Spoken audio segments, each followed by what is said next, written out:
Hello everyone, today is the 19th of May. Tell me this, can you think of songs that mention a rainbow? For many, the old Judy Garland number, Somewhere Over the Rainbow, might come to mind. To me, it reaches towards the idealistic, but doesn't quite make it. It starts with blue skies and dreams that you desperately want to happen really coming true. It has a wish upon a star, reality defying, perhaps naive sense of hope. Suddenly, clouds and all they symbolize are far behind, and troubles melt like lemon drops. But as it draws to a close, there's a feeling of sadness tinged, perhaps, with a touch of failure and frustration. Birds can fly over the rainbow, but the singer can't. The song ends with the question, if happy little bluebirds fly beyond the rainbow, why, oh, why can't I?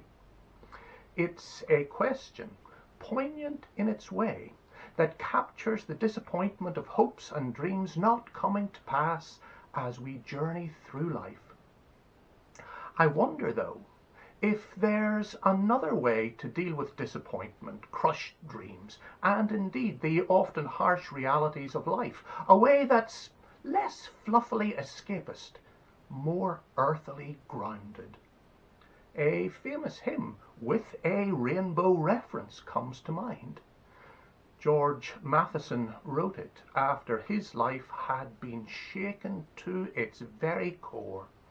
In the rainbow reference verse, he says, "O joy that seekest me through pain, I cannot close my heart to you.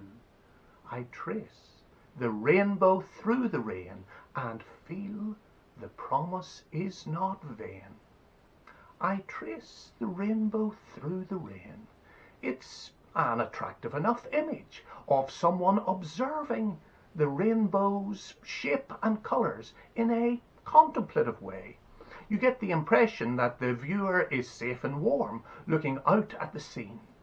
Here the backstory, as we would say today, gets interesting.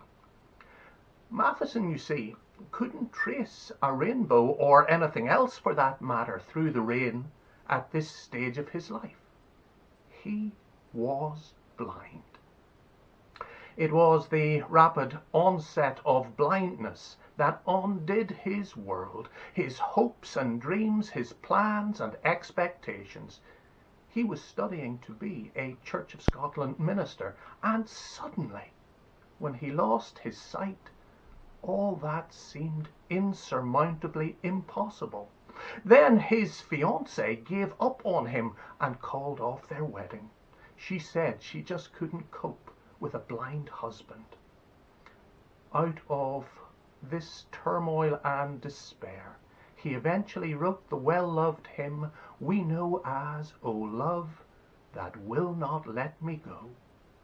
Interestingly, get this, Matheson didn't originally write, "I trace the rainbow through the rain." That was a change proposed by a committee which wanted to use the hymn in a new hymn book. Matheson had written, "I climb the rainbow in the rain," but the committee thought this was too much of a poetic flight of fancy. You can't climb a rainbow. You can only look at it and trace its arc across the sky in the rain. I wonder which version you prefer.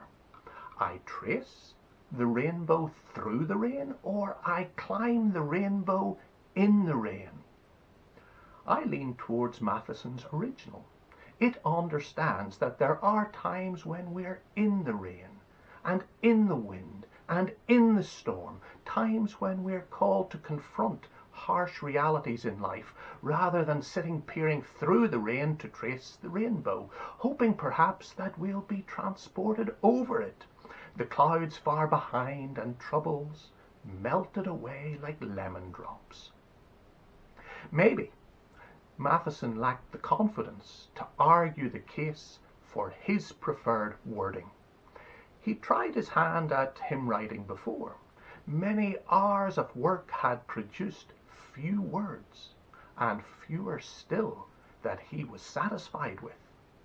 But this time the words just came, as his hurt, his brokenness, his disillusionment and fear encountered an immeasurably greater reality, the love of God which enfolded him, underpinned by the promises of God, which opened the future to him and enabled him to play his part in the world as a Church of Scotland minister. In the end, in his living, he climbed the rainbow in the rain. You know, it's hard to reference rainbows and not go back to the rainbow that followed the flood, the upheaval, the cataclysm in Genesis. It is a constant reminder of God's deep promise that God is in relationship with every living creature to preserve life, and that God is with us as human beings in the storms of life, helping us in our hardships so that we are able to help others going through hard times. The idea is not to expect to escape the storms of life, but to know in the core of our being that we are called to show solidarity with others in the storms of life. God bless. Bye for now.